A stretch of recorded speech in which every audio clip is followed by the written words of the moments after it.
Think about the moment you came into existence, not the conception, the moment you arrived. Most people picture it the way the movies do, a sterile room, a doctor, a clean cry. The truth, for almost all of human history, is that your arrival was the most dangerous 30 minutes anyone in your family would ever live through. A woman crouched in the dark, other hands holding her. A real chance she would not see morning, and a real chance you would not either. We are the only animal on Earth that turned being born into a near disaster.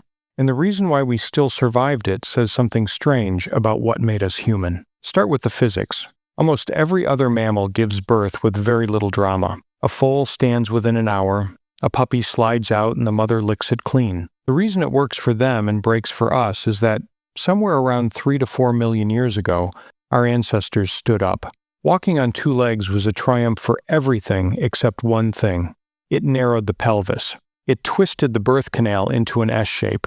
Meanwhile, the human brain kept growing. By the time of Homo sapiens, we were trying to push a basketball through a doorway designed for a tennis ball. The brain itself nearly tripled in size from our ape ancestors, 3 pounds of tissue, trying to escape a shrinking exit.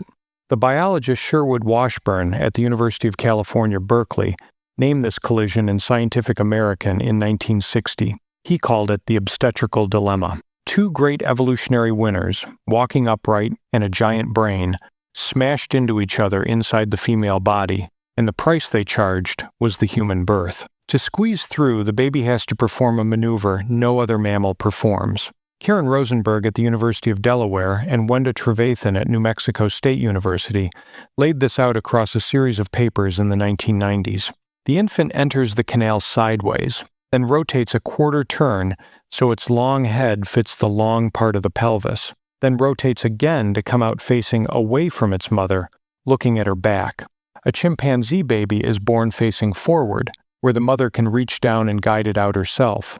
A human baby is born facing the wrong way.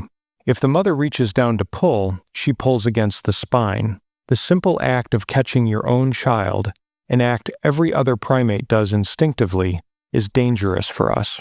We had to invent another way. And the cost of getting it wrong was enormous. The historian Irvine Loudon, in his 1992 book, Death in Childbirth, walked through centuries of records. In 18th century Europe, roughly 1 in every 100 births ended with the mother dead. By the late 19th century, even in the cleanest hospitals, it was still 1 in 2 or 300. Multiply that across a lifetime of pregnancies, and the lifetime risk for many women approached 1 in 10. 1 in 10. The archaeology is even more direct. In 2018, a team led by Alba Pacini at the University of Ferrara published an Imola burial from 7th or 8th century Italy in World Neurosurgery. A woman, buried with a small hole drilled neatly into her skull, almost certainly an emergency treatment for eclampsia, the seizures of late pregnancy.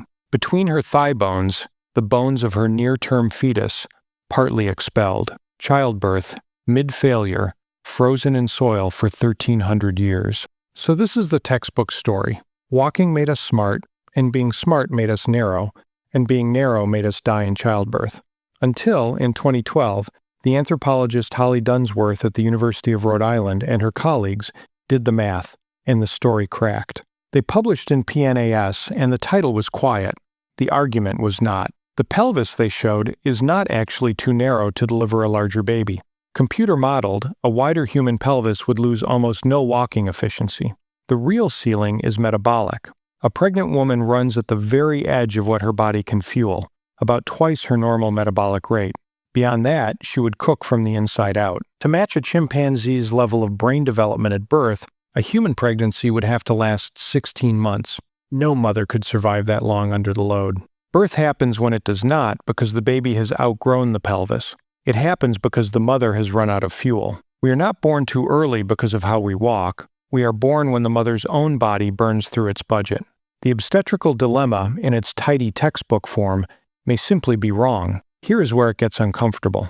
Because if the pelvis is not really the problem, then the danger of human birth is not a design flaw at all. It is an evolutionary choice.